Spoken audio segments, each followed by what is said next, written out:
Hello, 3 ইয়ার Nexus media থেকে আমি হানিফ রাজা সবাইকে স্বাগত জানাচ্ছি। আসসালামু আলাইকুম।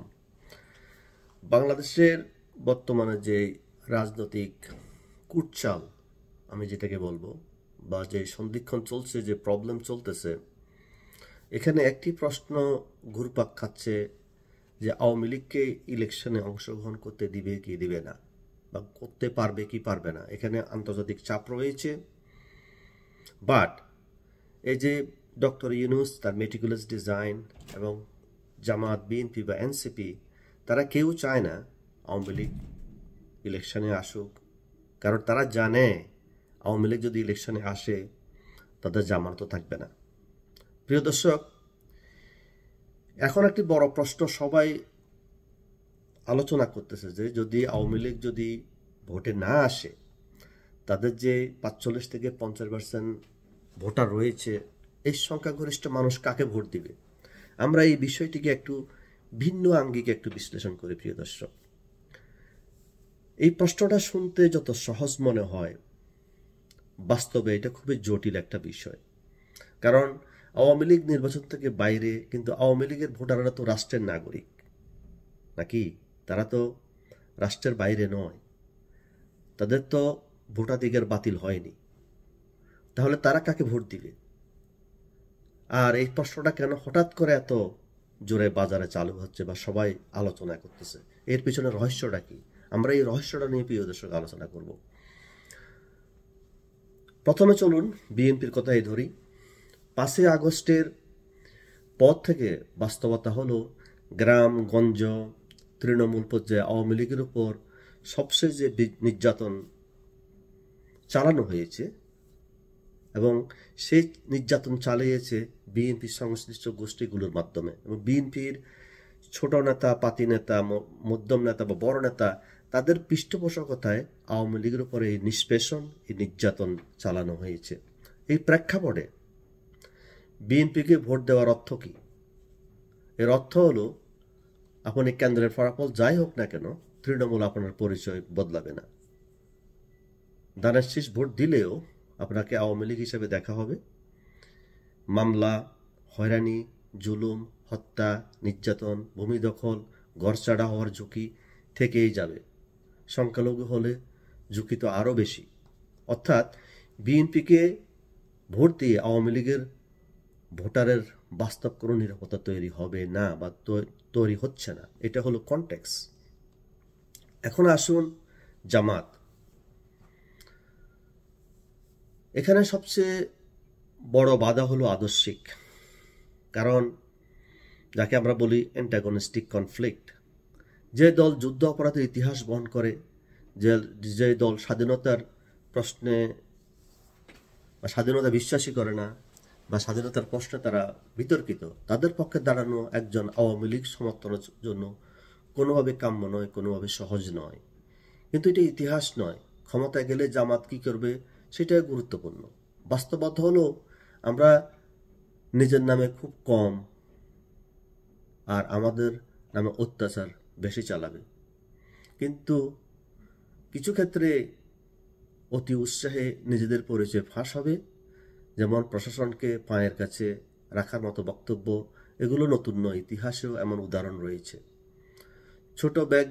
ছোট ভোট ব্যাংকের দল হঠাৎ ক্ষমতায় গেলে সংযম নয়, উত্তেজনায় নিয়ন্ত্রণ নেয়। সেটা আমরা সারা বিশ্বে দেখে এসেছি। সুতরাং জামাতকে ভোট দিয়ে আওয়ামী লীগ ভোটারের জন্য বাস্তব লাভের কোনো নিশ্চয়তা নেই, নির্যাতন ছাড়া। প্রিয় দর্শক, তাহলে প্রশ্ন আসছে কেন কেন আমরা বা সাংবাদিক বা মিডিয়া বা মানুষ বারবার বলা বলি করতেছে যে আওয়ামী লীগের ভোট কোথায় যাবে, এবং এই প্রশ্নটা কেন বাজারে ছাড়া হলো? প্রিয় দর্শক, এর পিছনে রহস্যটা কি? এর কারণ হলো মানসিক প্রস্তুতি তৈরি করা। প্রিয় দর্শক, যাতে নির্বাচনের ফল ঘোষণা হলে বলা যায় আওয়ামী লীগের কিছু ভোটারও ভোট দিয়েছে, তাই ফলাফল এমন হয়েছে। এই যে ন্যারেটিভ, এই ন্যারেটিভ কিন্তু হঠাৎ তৈরি হয়নি। ডাকসু নির্বাচনের দিকে তাকান, ছাত্রলীগ ক্যাম্পাসে নেই, তবুও তাদের ভোট ব্যাংক অন্য বাক্সে পড়েছে। কারণ যারা অনুপস্থিত, তারা তো অভিযোগও করতে পারে না। এবং সেই একই মডেল বা রিহার্সাল, বা এটা একটা ছিল রিহার্সাল জাতীয় নির্বাচন, এবং একই কায়দায় জাতীয় নির্বাচন অনুষ্ঠিত হবে যদি আওয়ামী লীগ ইলেকশনে না আসে। এবার আসুন সংখ্যাটা একটু দেখি। ইতিহাস বলে বিএনপি নির্বাচনে না হলে ভোট কাস্ট সাধারণত 40%-এর নিচে হয়ে থাকে, আর আওয়ামী লীগ না থাকলে তা আরও কমে যায়। 1996 সালের ফেব্রুয়ারি নির্বাচন তার একটা প্রকৃত উদাহরণ। প্রিয় দর্শক, ধরা যাক আওয়ামী লীগও তাদের মিত্রদের ভোট সংখ্যা 55 বা 55, এরা ভোটে নেই ধরে নিলাম। বাকি 45%-এর 80% ভোট দিলেও মোট ভোট কাস্ট হবে প্রায় 36% বা 36%।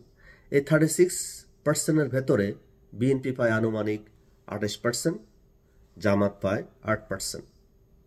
এখান থেকে জামাতকে বিজয়ী দেখাতে অতিরিক্ত ব্যবস্থাপনা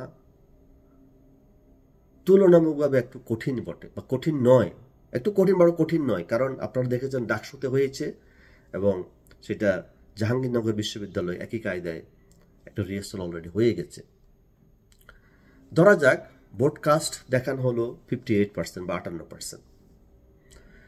এটা খুব বেশি নয়, সন্দেহ খুব জোরালো হবে না। আর তখন বলা যাবে বা বলবে তারা আওয়ামী লীগের ভোটারদের একটা অংশ জামাতকে ভোট দিয়েছে।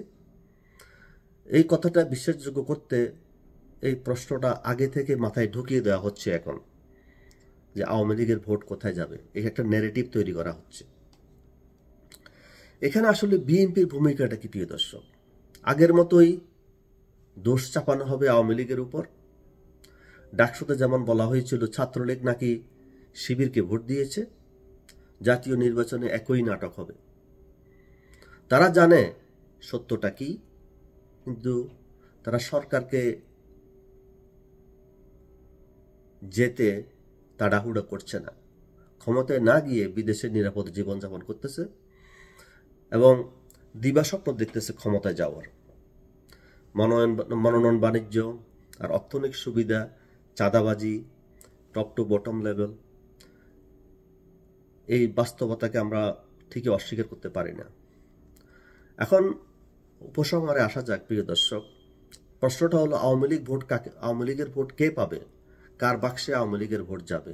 এটা কোনো নিরপেক্ষ প্রশ্ন নয়, এটা একটা পরিকল্পিত নেগেটিভ, যাতে মানুষের মগজ এর মধ্যে ধোলাই করা হয়ে যায় এবং তারা জানাতনাভাবে একটা ইলেকশন করে ফেলবে এবং সেই ইলেকশনে তারা বলবে যে এই জামাত বা বিএনপি বা স্পেশালি জামাত আওয়ামী লীগের ভোট পেয়েছে এবং তারা এই জন্য ক্ষমতায় গিয়েছে।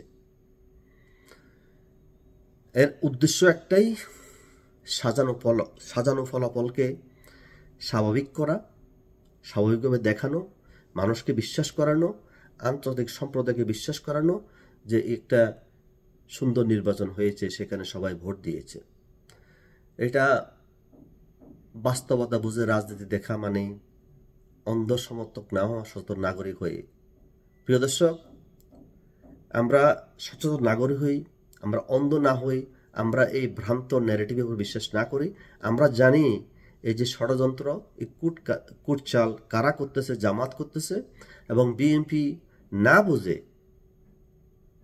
লাফালাফি করতেছে ক্ষমতা যাওয়ার জন্য, কিন্তু তারা ক্ষমতা যেতে পারবে না, ক্ষমতা যাবে বিএনপি বুঝতে পারতেছে না যে আওয়ামী লীগ তাদের প্রধান শত্রু নয়, তাদের প্রধান শত্রু হলো জামাত, এবং জামাত এই বিএনপিকে নিশ্চিহ্ন করে দেবে। প্রিয় দর্শক, আজকে এই পর্যন্তই। আবার দেখাবো আরেকটা ভিডিওতে। আমরা শুধু এই কথাটাই বলবো যে আওয়ামী লীগের ভোট বিএনপি বা জামাত কারো বাক্সে যাবে না। যেটা এখন সাজানো হচ্ছে বা বলা হচ্ছে, সেটা মানুষকে মগজ ধোলাই করা হচ্ছে, যাতে ভোট একটা জনাতন ভোট করে সেটা মানুষকে গিলানো হয়, মানুষকে বোঝানো হয় যে আওয়ামী লীগের ভোট জামাত পেয়েছে, আওয়ামী লীগ কখনোই জামাতকে ভোট দিবে না। প্রিয় দর্শক, আজকে এই পর্যন্তই। আবার দেখাবো আরেকটা ভিডিও। Thanks for watching.